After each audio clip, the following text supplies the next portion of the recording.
Good morning, welcome to another devotional. We're in Colossians chapter 1, and today we're going to be reading from verse 11 and verse 12. Strengthened with all might, according to his glorious power, for all patience and long suffering with joy, giving thanks to the Father who has qualified us to be partakers of the inheritance of the saints in the light. And just as a reminder, we're reading this prayer of the Apostle Paul for these Colossian believers. And again, it's always important to read these prayers and to learn, to see how should we be praying for our own lives and for our own churches. And we see here that Paul begins, he says in verse 11, strengthened with all might according to his glorious power.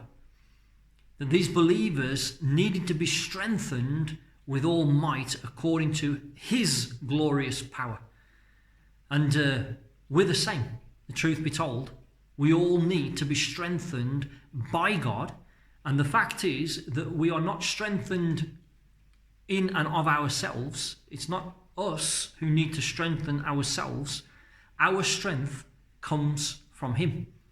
And it's according to his glorious power. It's according to the work of God within us.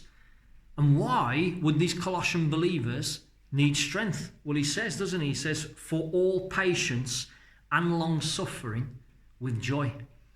For all patience and long suffering. You see, Paul knew and he was well acquainted with trials and tribulations. He was well acquainted with difficulties. He knew what it was to pay the price for the sake of the gospel.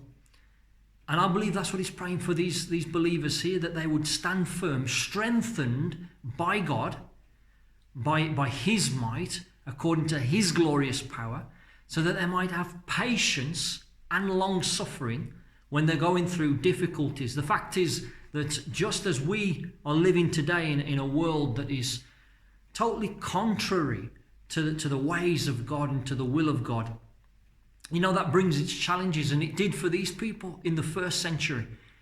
They had to face incredible challenges in the society that they lived in. And it required patience and endurance and long suffering from them. But notice that little word at the end, he says, with joy. And it seems crazy, doesn't it, to think that we could go through trials and tribulations, and exercise patience and long suffering with joy. But I believe that God can give us that joy as we go through. And that joy comes, I believe, as we understand and we have a sense of purpose. We have a sense that, this, even though it's difficult, it's leading somewhere.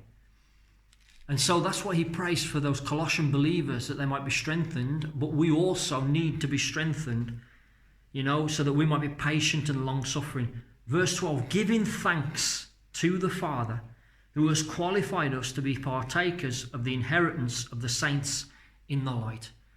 If there's one thing we see through the Apostle Paul's prayers, and indeed throughout his whole life, he was forever giving thanks to the Father. He was thankful, not just for what God was doing in his own life, but he was thankful for what God was accomplishing in the lives of the people in these churches that had been planted. He knew that the Father was building his church. God is building his church as he is today. And so he's always giving thanks to the Father. His eyes were fixed on God and giving thanks to God. Why? He says, who has qualified us to be partakers of the inheritance. He's qualified us. Now, I want you to think about the challenges that these believers were facing, the philosophies and the teachings and the religious teachings that were really troubling them. And we're going to see that later on in the letter. And it's almost as if they felt disqualified or they hadn't qualified to partake of the inheritance that has been promised to them, because they were always being told they were missing something, whether that be rituals or ceremony or whatever. They were missing something. But here the Apostle Paul reminds them, it's God that has qualified you. You're already accepted. You are already qualified. Why is that? because it doesn't depend on us to qualify ourselves. He has qualified us through the work, the substitutionary work of Jesus Christ on the cross.